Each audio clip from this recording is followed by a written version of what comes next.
At so ayan, hi guys! Welcome back sa channel natin at ito na nga po si Spoiler 1171 na pinamagatang Ragnir. At dito yan magsisimula kay Imo-sama dahil makikita na hihinga-hinga na nga etong si Imo-sama at talagang nagulat siya sa nangyari kay King Harald dahil ang inaakala pala ni Imo-sama na wala nang tatalo pa kay King Harald. Pero ang nangyari, hindi lang basta natalo si King Harald kung hindi napatay pa etong si King Harald. So now, etong mga Gorosei natin, gusto nila na magpadala pa ng isang Holy Knight dun sa may kastilyo. Pero, hindi na nga yan pinayagan ni Imo-sama dahil ang nangyayari pala dito, sa bawat pagkamatay ng isang Holy Knight ay meron pala itong karampatang kabayaran. At sa pagkamatay nga nito ni King Harald ay makikita na etong si Imo-sama ay talagang naapektuhan ng husto. At so now, ay pagkatapos nga rito ay sa wakas, back to present na nga tayo at eto, ay makikita na etong si Harudin, humingi na siya ng tawad dito kay Prince Loki dahil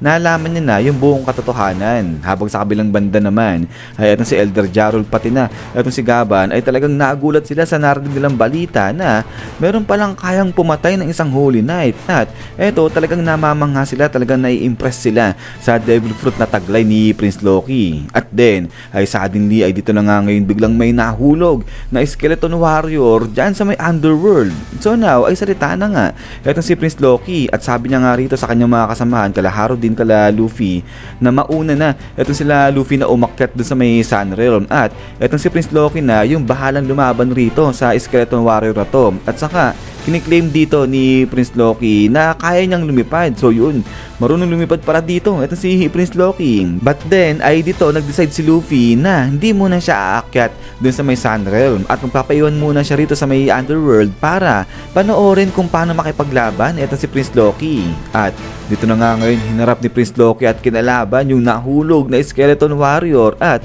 kinalaban niya to gamit itong kanyang Ragnir. At sa bandang dulo ay tinapos nga ni Prince Loki yung halimaw sa pamagitan ng kanyang atake na kung tawagin ay Nibelheim. At makikita nga rito ngayon na itong halimaw na skeleton ay biglang nagyelo. So dahil rito ay natuwa nga etong si Luffy sa nakita niya kung paano makipaglaban etong si Prince Loki. So natuwa siya sa ability na tinataglay nga nito ni Prince Loki. At then ay pagkatapos nga nito ay tanong muna dito kay Gaban dahil makikita na ito si Gaban ay talaga nag-aalala siya dun sa kanyang anak. So kaya naman ang ginawa nga nito ni Sanji, sinakay niya etong si Gaban dyan sa likuran niya at isinama pagpunta dun sa may taas sa may Sun Realm. At so ayan bago tayo matapos ay puntahan muna natin yung mga komento, kuro-kuro at saka yung mga magandang punto ng One Piece community natin patungkol sa mga kaganapan nangyari dito sa spoiler natin. At unahin muna natin dito yan kay Prince Loki. So dito sa spoiler nga natin hindi pa nababanggit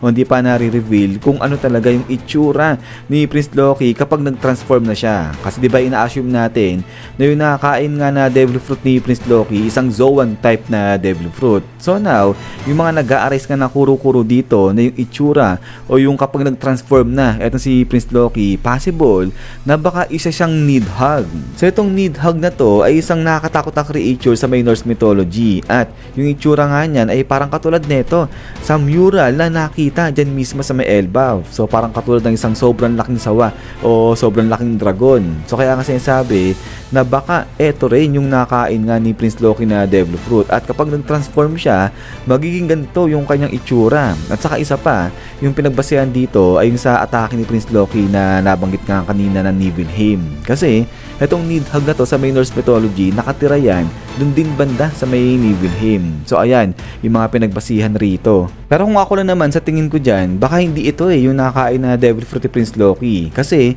kung babalikan natin itong panel na to, makikita natin dyan, although silhouette lang, itong anino ni Prince Loki dyan at ito, yung anino dito, parang pinoportray niyan yung nakakain na Devil Fruit ni Prince Loki. At ito nga, makikita natin, may dalawang sungay rito. At yung itsura nitong halimaw dito ay parang may pagka-fox o di naman kaya wolf. So parang malayo dito sa mural na nakita dyan sa may Elbaf. Parang di siya di siya itsurang ahas saka itsurang dragon eh. Yun nga parang mas more on siya sa pagiging wolf. Pero yun nga, Sa tulad ng lagi ko sinasabi na kahit ano naman pwede mangyari dito sa One Piece natin, lalo na kapag hindi pa yan na-reveal. So yun, ay pakicheck na lang siguro guys itong panel na to kung ano nga ba talaga yung sa tingin nyo na itsura niyan. Wolf ba yan? Ahas ba yan? O ito, dragon? Pero ayan, maliban pa rito, puntahan natin ulit itong pagkamatay nga ni King Harald at yung nangyari dito kay Imo-sama. So ito nga nakita natin na takot ito si Imo-sama at yun nga hihinga-hinga siya nung namatay itong si King Harald. At ayun nga,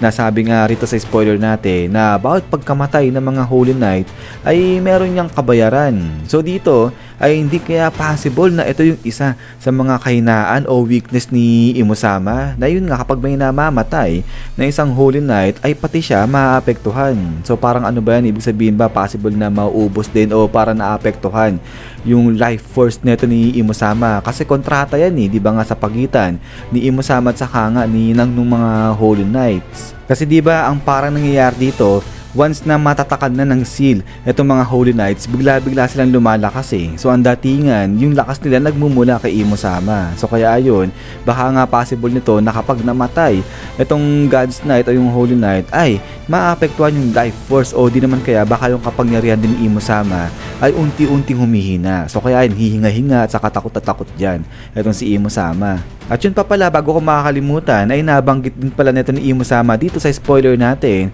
na itong bansa ng Elbaf, kailanman hindi yan makikipag-affiliate talaga sa world government dahil connected sila sa D-Clan. So yun, so ibig sabihin ay kahit anong mangyari dyan ay para magiging failure din o magpa-fail once na yung Elbaf maipag-affiliate sa world government, kasi nga mortal na kalaban ng world government yung D-Clan, at di naman po pwede na kakampi ng D-Clan yung Elbaf tapos yung Elbaf kakampi rin yung world government. So kumbaga walang nasa gitna, it's either pupunta ka lang o kakampi ka dun sa D-Clan, o di naman kaya dito sa side nila Imo-sama. Pero maliban pa nga rito ay lastly puntahan na nga natin itong side na nila Luffy. So dito ay parang interesting yung nangyari nga dyan o yung mangyayari dito sa may Elbaf, kasi nga si Luffy nagpaiwan dun sa may underworld para nga makita kung paano makipaglaban etong si Prince Loki. At now, etong sila Sanji saka sila Zoro, pinauna na yan di ba ni Prince Loki dun sa may Sun Realm. So dito parang ang mangyayari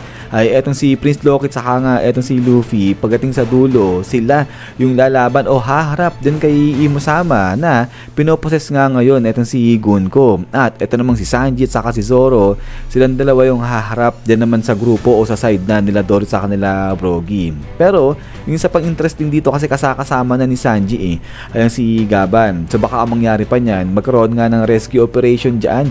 Itong si Sanji at saka nga si Gaban, i-rescue nila yung mga Straw Hat Pirates natin, pati na ayun nga si Colon. At so ayan, pagkatapos nga nito is yan guys. So hanggang dito lang itong mga komento at saka mga kuro-kuro at saka mga theories patungkol nga sa mga nangyaring kaganapan rito kay Spoiler 1171. So in fairness okay rin yung mga discussion nga din sa One Piece community natin. Pero yun nga guys, kayo kung meron kayong mga ibang idea pa patungkol nga sa nangyari dito kay Spoiler 1171 pwede nyo i-comment yan sa baba. So yun na naman ulit, ay maraming salamat sa walang sampang support sa channel natin. So lagi mag-ingat, God bless nyo lahat at kita-kits tayo ulit.